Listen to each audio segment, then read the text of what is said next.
बिस्मिल्लाहिर्रहमानिर्रहीम। अस्सलामु अलैकुम स्टूडेंट्स, मैथमेटिक्स लर्नर में खुश आमदीद।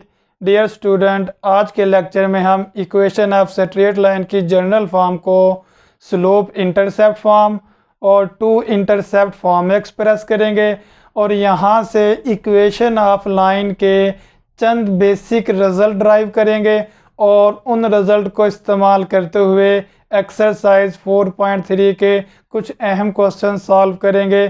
तो स्टार्ट करते हैं आज का lecture equation of straight line की जनरल फॉर्म से। ax plus by plus c equal to 0, ये इक्वेशन ऑफ स्ट्रेट लाइन की जनरल फॉर्म है।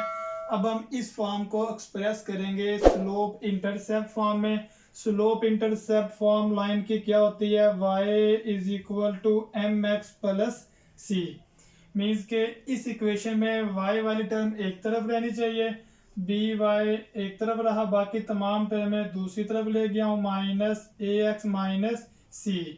अब चूंकि y का कोफिशिएंट 1 होना चाहिए, इसलिए इस इक्वेशन को b से डिवाइड करें तो y equal to minus a over b x minus c over B.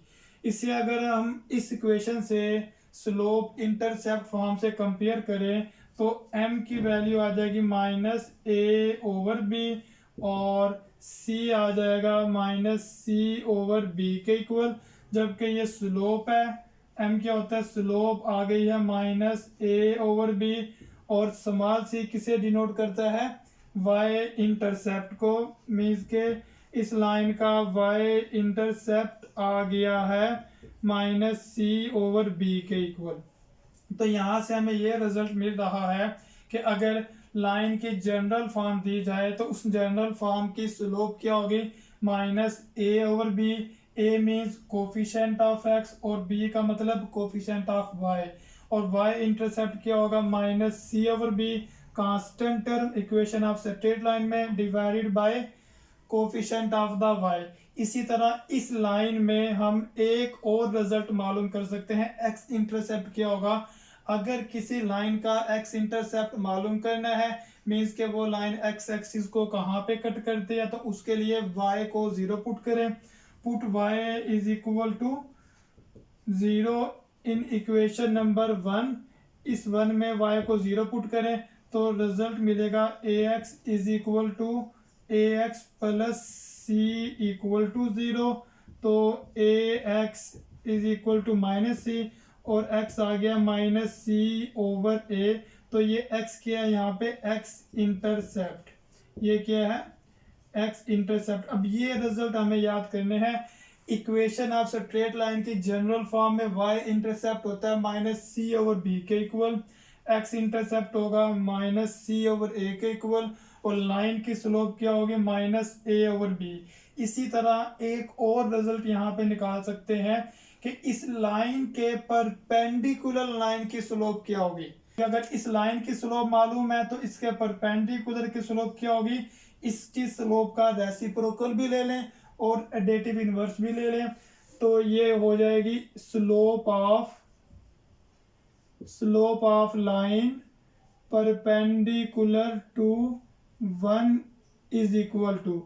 तो इस लाइन के परपेंडिकुलर लाइन की स्लोप आ जाएगी b ओवर a के इक्वल। तो ये 4 रिजल्ट याद करने हैं चूंकि ये क्वेश्चन में बार बार इस्तेमाल होंगे। एक्सरसाइज 4.3 क्वेश्चन नंबर 21 क्वेश्चन में convert the equation into slope intercept form, two intercept form and normal form. ये हमें फर्स्ट पार्ट दिया गया, इस इक्वेशन को स्लोप इंटरसेप्ट फॉर्म में चेंज करना है और इंटरसेप्ट फॉर्म में चेंज करना है और नॉर्मल फॉर्म में चेंज करना है। तो पहले इस इक्वेशन को चेंज करते हैं स्लोप इंटरसेप्ट फॉर्म में। स्लोप इंटरसेप्ट फॉर्म ये लिखी हुई है y is equal to mx plus c। Means के इस इक्वेशन में y को अलग करना है। y को कैसे अलग करना है? y वाली टर्म दूसरी तरफ ले जाए ताकि उधर जाके पॉजिटिव हो जाए। 2x plus 11 is equal to 4y। Divide कर दे इसे y पे, डिवाइडेड बाय 4 पे डिवाइड करें ताकि y का कोफिशिएंट 1 आ जाए। तो ये होगा 2 over 4x plus 11 over 4 is equal to y।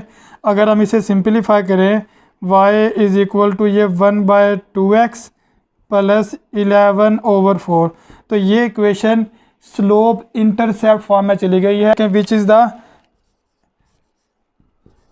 Which is the required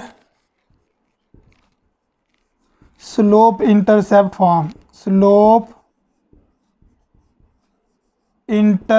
form. और इस इक्वेशन को जब स्टैंडर्ड स्लोप इंटरसेप्ट फॉर्म से कंपेयर करें तो m आ जाएगा 1/2 के इक्वल। यहाँ पे m इज़ इक्वल टू 1/2 यानी कि स्लोप 1/2 है। और c यहाँ पे क्या होता है, इक्वेशन का y intercept, small c is equal to 11/4 यानी कि स्लोप इंटरसेप्ट फॉर्म में इक्वेशन की स्लोप 1/2 है और y इंटरसेप्ट 11/4 के इक्वल है। तो अब इसी इक्वेशन नंबर 1 को चेंज करते हैं टू इंटरसेप्ट फॉर्म में। टू इंटरसेप्ट फॉर्म किसके इक्वल है, x/a plus y/b is equal to 1। ये टू इंटरसेप्ट फॉर्म है। यहाँ पे x के डिनोमिनेटर में a x इंटरसेप्ट कहलाता है और y के डिनोमिनेटर में b y इंटरसेप्ट कहलाता है। इस इक्वेशन में कांस्टेंट टर्म, इसे टू इंटरसेप्ट फॉर्म में लेने के लिए कांस्टेंट टर्म क्या होनी चाहिए, 1 होनी चाहिए। तो equation number four two intercept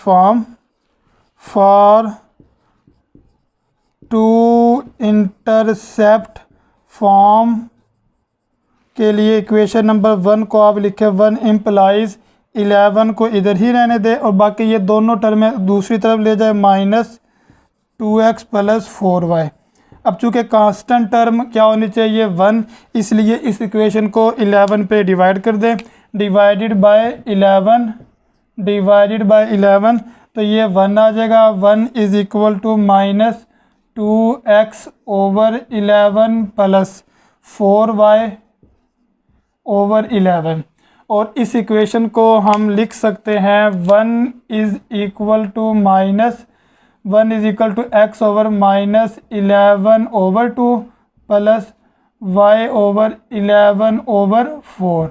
तो ये हमारे पास आ गई है इक्वेशन टू इंटरसेप्ट फॉर्म में, which is the required two intercept form, which is required two intercept form. तो ये इक्वेशन की मतलूबा टू इंटरसेप्ट फॉर्म आ गई है। इसमें x इंटरसेप्ट किसके इक्वल होगा, -11/2 x इंटरसेप्ट है। x intercept is equal to -11/2 और इसे हम डिनोट करते हैं a से। और इसी तरह y इंटरसेप्ट हमें क्या मिला यहाँ से 11/4 और इसे इस इक्वेशन में इस फॉर्म में b से शो करते हैं। देखें इस फॉर्म में भी हमें y इंटरसेप्ट मिला है और यहाँ पर भी y इंटरसेप्ट मिला है 11/4। अगर हमें इक्वेशन में x इंटरसेप्ट और y इंटरसेप्ट मिल जाए तो हम इस इक्वेशन का ग्राफ बड़ी आसानी से ड्रा कर सकते हैं। ग्राफ कैसे ड्रा करेंगे, ये अगर कार्टेशियन प्लेन आ गया है y एक्सिस और ये आ गया है हमारे पास x एक्सिस, ये y और ये y प्राइम, इधर x और इधर आ जाएगा x प्राइम। अब चूँकि x इंटरसेप्ट है -11/2 मीन्स के ये वाली लाइन x एक्सिस को -11/2 का मतलब -5.5 पे कट करती है। तो ये आ गया है 1 2 3 4 5 एंड 6। तो यहाँ पे ये 11/2 पॉइंट होगा। इसी तरह y एक्सिस के अलॉन्ग हमने लेना है 11/4, इसका आंसर होगा 2 पॉइंट समथिंग, 3 से कम आंसर होगा। तो ये नंबर 1 आ गया, ये 2 और ये 3, तकरीबन यहाँ पे हम कह सकते हैं कि ये 11/4 होगा।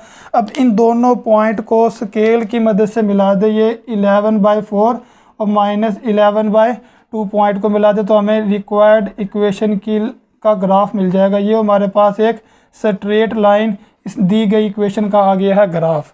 तो अब इसे चेंज करेंगे नॉर्मल फॉर्म में। हमें नॉर्मल फॉर्म ये लिखी हुई है x into cos alpha plus y into sine alpha is equal to p। यहाँ पे length of perpendicular from origin है और अल्फ़ा इंक्लिनेशन ऑफ p होगा। तो इस लाइन को नॉर्मल फॉर्म में चेंज करने के लिए पहला काम तो ये करना है, जो कांस्टेंट टर्म है वो पॉजिटिव की एक तरफ लेने दे, बाकी टर्म में दूसरी तरफ ले जाएं। इक्वेशन नंबर 1 को हम लिखेंगे 1 implies 11 is equal to minus 2x plus 4y। ये कांस्टेंट टर्म पॉजिटिव की रहने दी एक तरफ, बाकी तमाम टर्में दूसरी तरफ ले गए।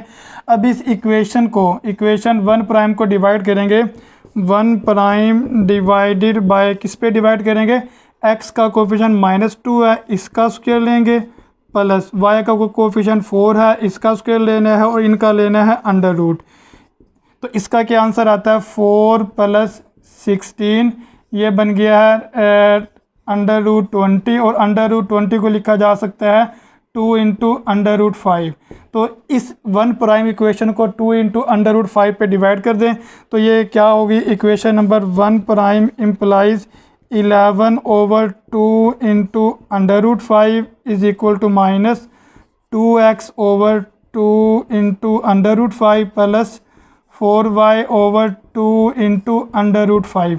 ये हमने इक्वेशन 1 प्राइम को 2 अंडर रूट 5 पे डिवाइड किया है। सिंपलीफाई करें, ये सिंपलीफाई भी हो गया है। सिंपलीफाई करने के बाद क्या हमारे पास रिज़ल्ट आ गया, 11 over 2 into under root 5 is equal to minus x over under root 5 plus 2y over under root 5। और अगर हम इसे इस इक्वेशन से कंपेयर करें तो हमें परपेंडिकुलर डिस्टेंस p किसके इक्वल मिल रहा है, p is equal to 11 over 2 under root 5, और x का कोफिशिएंट होता है cos alpha is equal to minus 1 over under root 5, और sin अल्फ़ा क्या आ गया है, sin alpha is equal to 2 over under root 5। अब हमें p तो मिल गया, हमें चाहिए अल्फ़ा, यानी कि इंक्लिनेशन ऑफ p चाहिए। तो इंक्लिनेशन क्या होता है, पॉजिटिव x एक्सिस से एंटी क्लॉकवाइज डायरेक्शन में p जो एंगल बनाएगा वो कहलाता है इंक्लिनेशन। तो वो मालूम करने के लिए हम पहले यहाँ से tan अल्फ़ा निकाल लेंगे। tan अल्फ़ा कैसे मालूम होगा, tan alpha is equal to sin alpha over cos alpha. sin alpha है 2 over under root 5 divided by cos alpha minus 1 over under root 5 है, तो ये आ गया है -2। तो alpha is equal to tan inverse of -2 आ गया, और ये किसके इक्वल है, -63.43 डिग्री। नेगेटिव एंगल ये बताता है कि अल्फ़ा जो एंगल लिया गया ये क्लॉकवाइज डायरेक्शन में लिया गया, p का एंगल मींस कि अगर ये हमारे पास लाइन का ग्राफ ये बना हुआ है और ये हमारे पास ओरिजिन है, यहाँ से cos अल्फ़ा की वैल्यू नेगेटिव है, साइन की वैल्यू पॉजिटिव, ये भी पता चल रहा है कि ये सेकंड क्वाड्रेंट में बन रही है length of perpendicular. Second quadrant में लेंथ ऑफ परपेंडिकुलर कैसे बनेगा, ये हमारे पास यहाँ से आ गया ये परपेंडिकुलर, तो ये लेंथ दी गई है 11 ओवर 2 अंडर रूट 5 के इक्वल। और ये जो अल्फ़ा एंगल आया है ये अल्फ़ा एंगल -63.43 डिग्री, वो इस लाइन से क्लॉकवाइज डायरेक्शन में ये एंगल आया है। लेकिन चूंकि हमें इसका चाहिए इंक्लिनेशन एंगल होगा पॉजिटिव x एक्सिस से एंटी क्लॉकवाइज डायरेक्शन में, p जो एंगल बनाएगा वो होगा इंक्लिनेशन। अगर हम यहाँ पे इंक्लिनेशन को कह देते हैं बीटा, तो क्या होगा, if beta is inclination of p, then beta किसके इक्वल होगा, ये जो अल्फ़ा निकाला है अल्फ़ा में 180 ऐड कर दें तो हमें ये वाला एंगल मिल जाएगा बीटा। अल्फ़ा किसके इक्वल है, -63.43 डिग्री प्लस 180 किया, तो ये हमारे पास इसका आंसर आ गया है 116.5 डिग्री। तो यहाँ पे P का इंक्लिनेशन क्या होगा, 116.5 डिग्री होगा। तो फिर रिक्वायर्ड नॉर्मल फॉर्म लाइन की क्या बनेगी, रिक्वायर्ड नॉर्मल फॉर्म इज़, ये आ जाएगी x इंटू कॉज अल्फ़ा, और अल्फ़ा क्या निकाला है, x इंटू कॉस बीटा, चूँकि हमने यहाँ पे इंक्लिनेशन को बीटा कहा है, plus y into sine beta is equal to p। यहाँ पे बीटा और p की वैल्यू पुट करें, x into cos of 116.5 degree plus y into sine of 116.5 degree is equal to P की वैल्यू है 11/2 √5। तो ये आ गया हमारे पास required equation in normal form, required equation in normal form. Question number 21 का सी पार्ट, इक्वेशन दी गई है 15y minus 8x plus 3 equal to 0। तो इस इक्वेशन को भी चेंज करना है स्लोप इंटरसेप्ट फॉर्म में, टू इंटरसेप्ट फॉर्म में और नॉर्मल फॉर्म में। तो पहले इसे चेंज करते हैं स्लोप इंटरसेप्ट फॉर्म में। For slope intercept form, slope intercept form के लिए y वाली टर्म एक तरफ ले जाएं, ये y इधर ऑलरेडी पॉजिटिव का है तो y को यहीं पे रहने दें। 15y इज इक्वल टू, बाकी ये दोनों टर्में राइट साइड पे ले जाएं तो ये होगा 8x माइनस 3। अब y का कोफिशिएंट क्या होना चाहिए 1, इसलिए इसे 15 पे डिवाइड कर दें, डिवाइडेड बाय 15। तो इक्वेशन आ जाएगी y is equal to 8/15x minus 3/15। इसे अगर सिंपलीफाई करें तो y आ जाएगा 8/15x माइनस 1/5। तो ये आ गई है required slope intercept form, which is required slope intercept form. ये क्या आ गई है, रिक्वायर्ड स्लोप इंटरसेप्ट फॉर्म आ गई है लाइन की। और अगर इसे हम कंपेयर करें स्टैंडर्ड स्लोप इंटरसेप्ट फॉर्म से तो ये आ जाएगा m और ये -1/5 आ जाएगा c के इक्वल।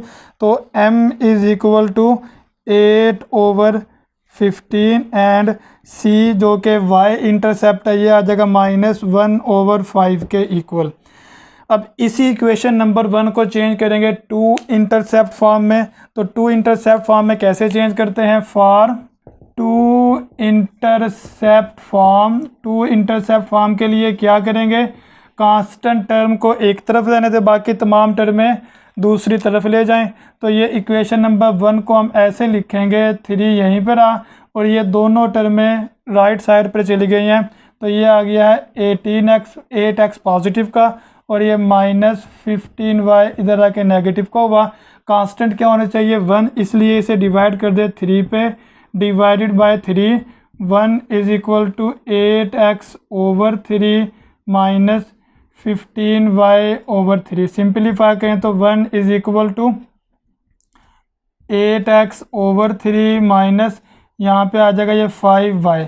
और इससे हम लिख सकते हैं टू इंटरसेप्ट फॉर्म के लिए, चूँकि x के बटे में क्या होना चाहिए, a होना चाहिए, x/, इसे हम लिख सकते हैं 3/8। ठीक है, ये आ गया है x इंटरसेप्ट माइनस बल्कि पॉजिटिव y ओवर और ये नेगेटिव 5 को लिखे -1/5 और ये आ गया इसका y इंटरसेप्ट। एक तो ये आ गई है लाइन की required two intercept form, which is required intercept form. ये आ गई है रिक्वायर्ड इंटरसेप्ट फॉर्म। इसमें x इंटरसेप्ट किसके इक्वल है, x इंटरसेप्ट को a से शो करते हैं और ये आ गया 3/8 के इक्वल। और y इंटरसेप्ट को b से शो करते हैं टू इंटरसेप्ट फॉर्म में और ये आ गया -1/5 के इक्वल। अब इस लाइन का ग्राफ ड्रा करें। ग्राफ के लिए ये मेरे पास आ गया है y एक्सिस और ये आ गया है x एक्सिस। तो इन एक्सिस पे पॉइंट ड्रा करें। ये फ़र्ज़ क्या कि ये पॉइंट आ गया है 1 के इक्वल और यहाँ तक आ गया 2 और इधर ये -1 और यहाँ पे -2। अब x इंटरसेप्ट है 3/8। 3/8 का मतलब कि इस 1 पॉइंट के 8 पार्ट करें तो 8 में से 3 पार्ट 3/8 के इक्वल होंगे, वो तकरीबन यहाँ पर ये पॉइंट आ गया है।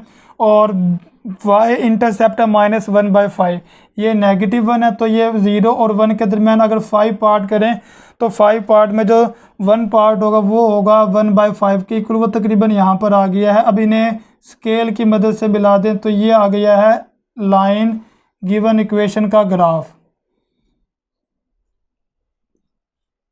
फॉर नॉर्मल फॉर्म, इक्वेशन 1 को नॉर्मल फॉर्म में ले जाने के लिए कांस्टेंट टर्म एक तरफ रहे, बाकी एक्स और वाई की टर्म में दूसरी तरफ ले जाएं। चूँकि स्टैंडर्ड फॉर्म नॉर्मल की ये लिखी हुई है, तो इक्वेशन नंबर 1 को नॉर्मल फॉर्म में ले जाने के लिए हम ऐसे स्टार्ट करेंगे। 3 इधर रहा, पॉजिटिव का कांस्टेंट एक तरफ रहना चाहिए, बाकी वेरिएबल की टर्म में दूसरी तरफ ले जाएं। ये 8x इधर आके पॉजिटिव हुआ, -15y। अब इस इक्वेशन नंबर 1 प्राइम को डिवाइड करेंगे, 1 प्राइम डिवाइडेड बाय x का कोफिशिएंट 8 है, इसका भी स्क्वायर लेंगे, प्लस करेंगे इसमें y का कोफिशिएंट जो कि -15 है, इसका भी स्क्वायर लेंगे, और इन होल के अंडर रूट पे इस इक्वेशन नंबर 1 प्राइम को डिवाइड करेंगे। क्या इसका आंसर आ रहा है 64 प्लस 225, इनको ऐड किया तो ये 289 आते हैं, और 289 का अंडर रूट आता है 17।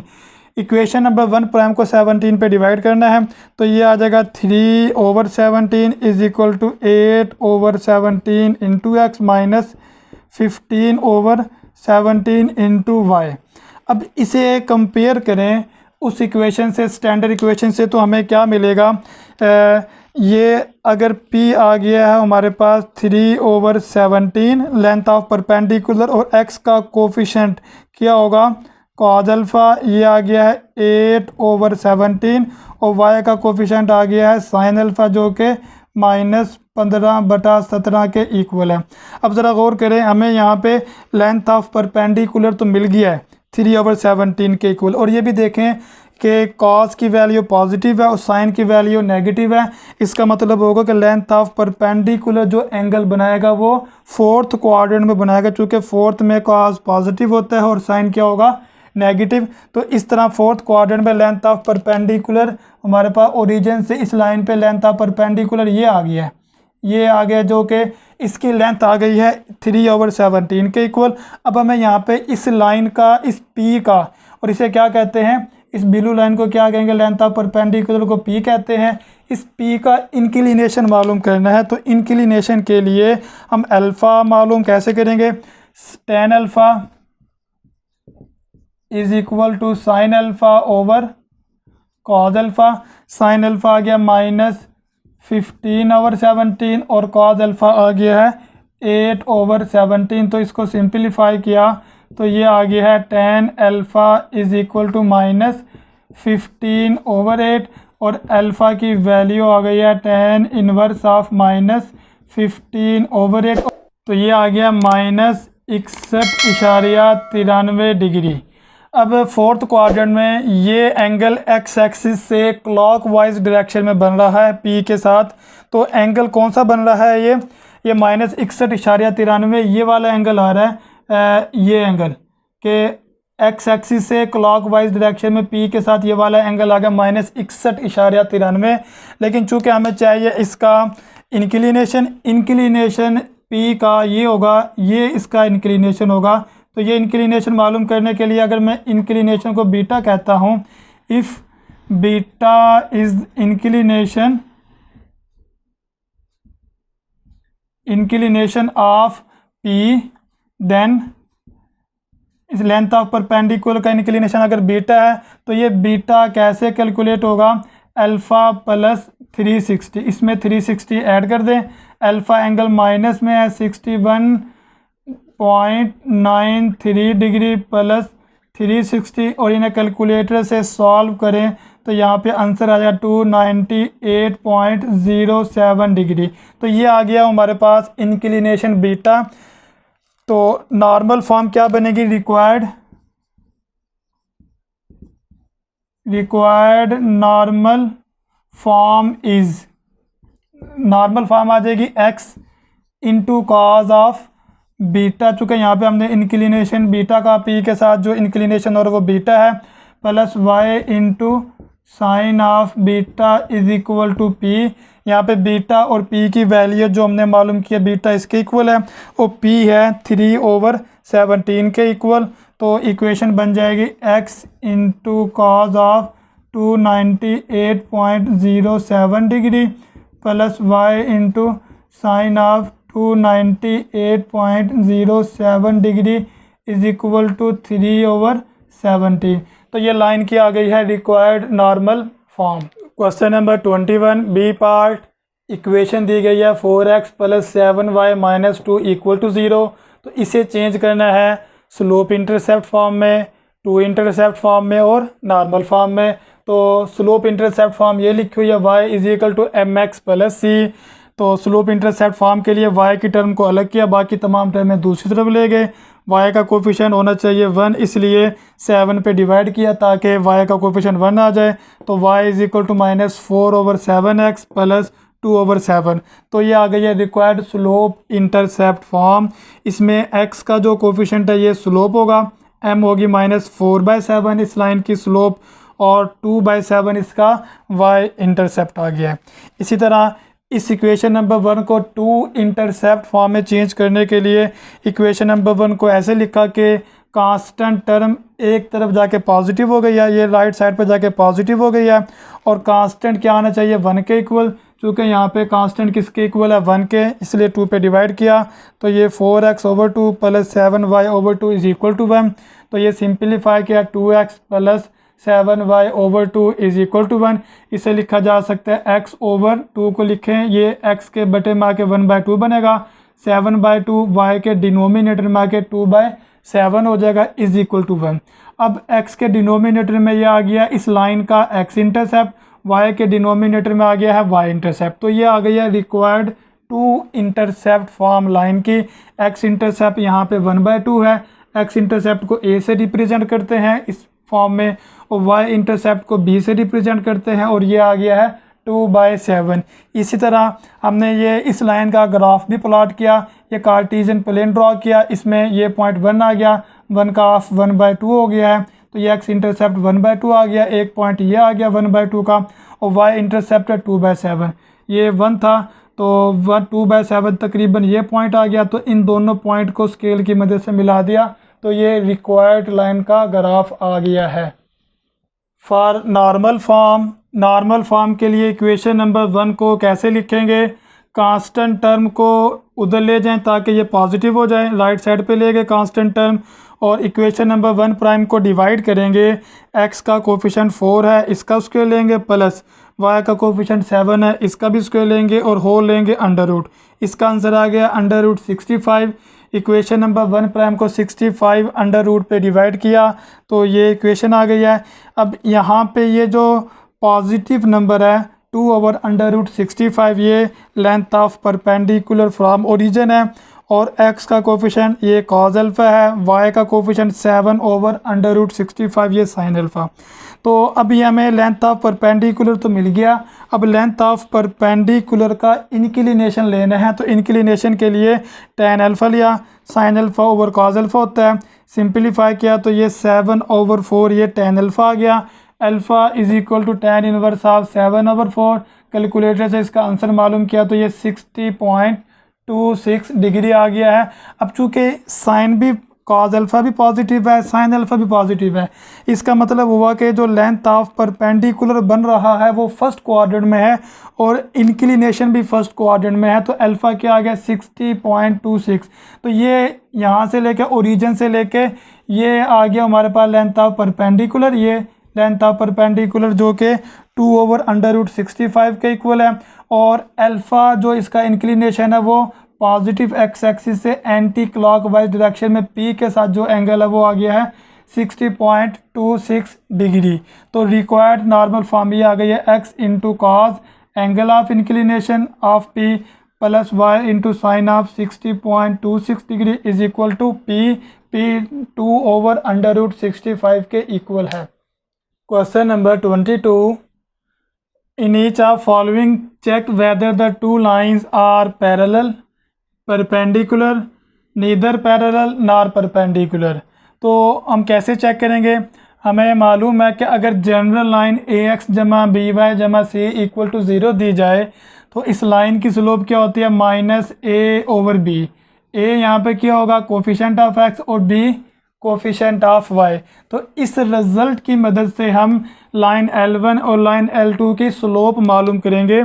If M1 and M2 are slope of line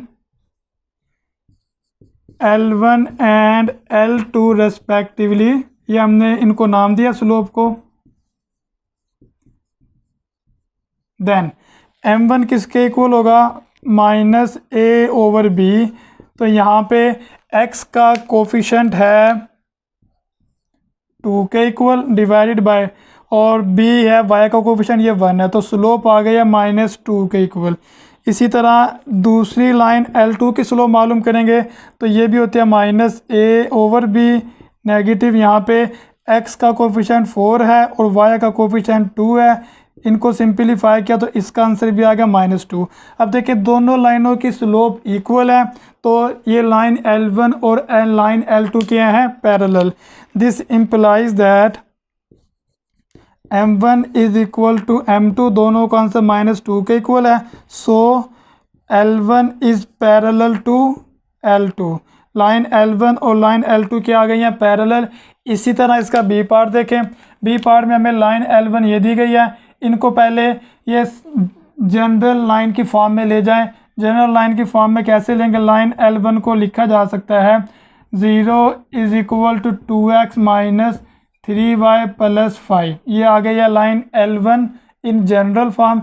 तो इस तरह इसकी स्लोप क्या आ जाएगी, m1 लाइन L1 की स्लोप है और ये आ जाएगी -a ओवर b। तो इस इक्वेशन में x का कोफिशेंट क्या है 2 और y का कोफिशेंट है -3। इनको सिंपलीफाई किया तो ये 2/3 लाइन L1 की स्लोप आ गई है। इसी तरह m2 स्लोप है लाइन L2 की, वो भी क्या होगी -a ओवर b। a 3 के इक्वल है और b 2 के इक्वल है, तो स्लोप आ गई -3/2।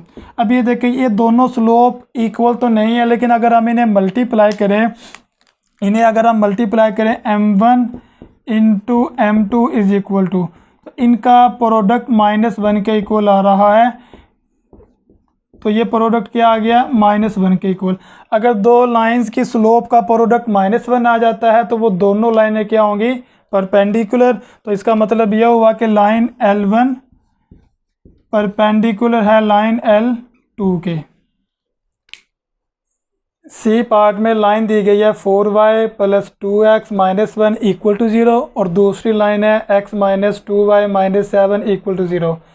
स्लोप ऑफ L1 ये m1 से रिप्रेजेंट कर रहे हैं -a और b।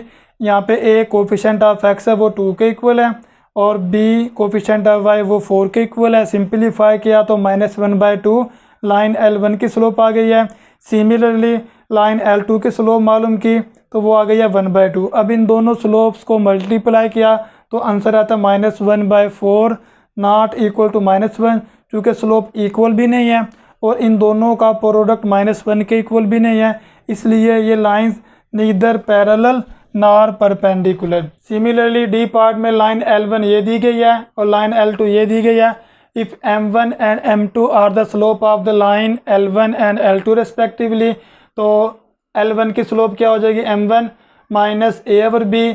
a coefficient of x 4 के इक्वल है और b -1 है, तो सिंपलीफाई किया 4 और m2 की स्लोप भी आ गई है 4 के इक्वल। दोनों की स्लोप इक्वल हैं, तो ये दोनों लाइनें पैरेलल हुई हैं। ई पार्ट में इक्वेशन ये दी गई है। L1 की स्लोप मालूम की तो -12/35 आंसर आया है। L2 की स्लोप मालूम की, इसका आंसर आ गया 35/12। अब दोनों की स्लोप इक्वल तो नहीं है, लेकिन इन दोनों को मल्टीप्लाई किया तो इनका प्रोडक्ट आ गया है -1 के इक्वल।